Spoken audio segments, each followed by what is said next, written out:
Hello, and welcome to our video on gender in sports. Gender and its influence on equality for all has become a very prominent topic of modern society. One way to analyze and inspect this social phenomenon and the realities of it, especially in America, is through sports. Sports offer an environment to observe society as a whole, especially gender issues. As society grows and social injustices are being increasingly acknowledged, and a fight for women's equality grows, many people are becoming great advocates and supporters for women in sports. For example, British tennis star Andy Murray was asked in an interview, "You're the first person to ever win 2 Olympic tennis gold medals. That's an extraordinary feat, isn't it?" And he responded, "I think Venus and Serena have won about 4 each."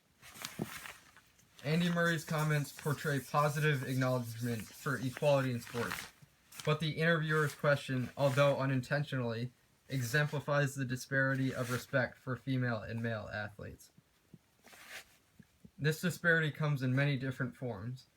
One of the biggest and most influential elements of sporting gender inequality is the difference in funds and salaries between male and female athletes. One of the most high-profile cases of this has come into light due to the United States women's soccer national team recent success compared to their minimal pay.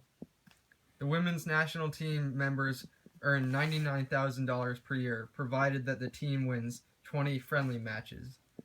But by contrast, each men's player would earn over $260,000 for the same feat, and would still earn $100,000 if the team were to lose all 20 of those games.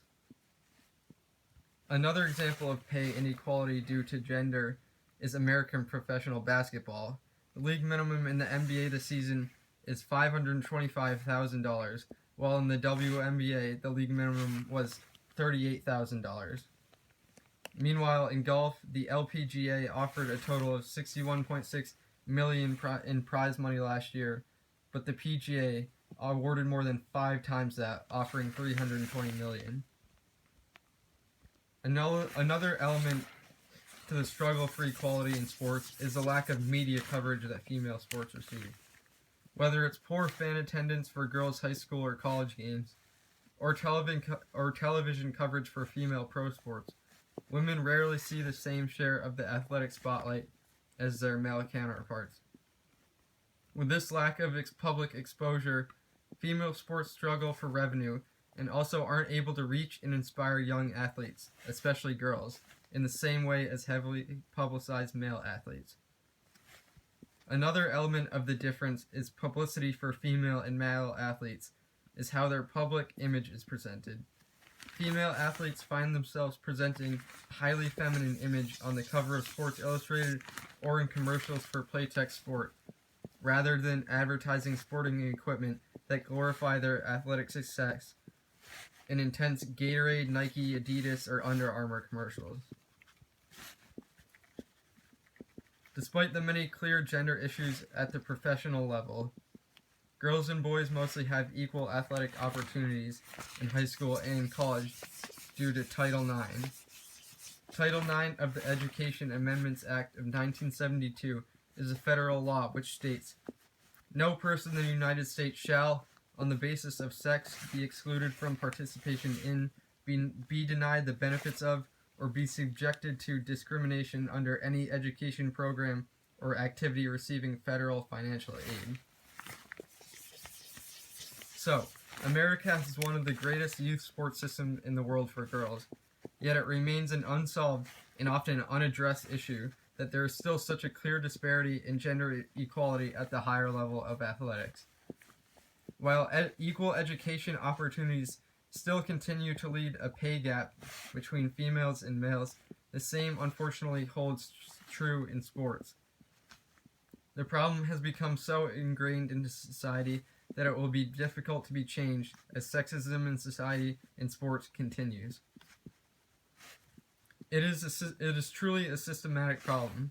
Because of the lack of money in female sports, they don't get as much coverage. Therefore, because of the lack of coverage, they don't get fans.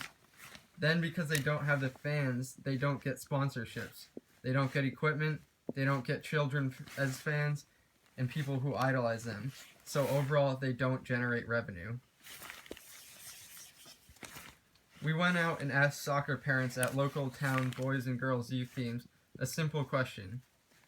Do you think your child will become a professional soccer player? The male parent responses were, I hope so, that would be a nice goal, maybe not soccer but possibly basketball.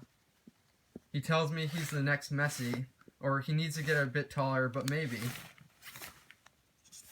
Meanwhile, parents of female responders differed as they predicted a far dimmer outlook for their children's athletic future. They said things like, I don't think so. No, she wants to be a vet. That would be cool. I'm not sure, she just plays to have fun with her friends. But when she's older, she might have that motivation. And Barrington travel team to professional, she's not bad, but I don't think that'll happen. Then, when we asked 10 under 8 age players to name a great athlete, girls responded Tom Brady, Steph Curry, Tom Brady, Cristiano Ronaldo, and Odell Beckham, while 5 boys responded LeBron James, LeBron James, LeBron James, Steph Curry, and Leo Messi. The conclusion is resolute: to be a great athlete in the eyes of society, you must be male. This becomes a vicious cycle as limited success role models leads to less interest from the next generation, and therefore no increase in money, fans, or respect for women's sports. Serena Williams is considered the greatest modern female tennis athlete ever, but she is in fact numbers-wise the greatest athlete ever.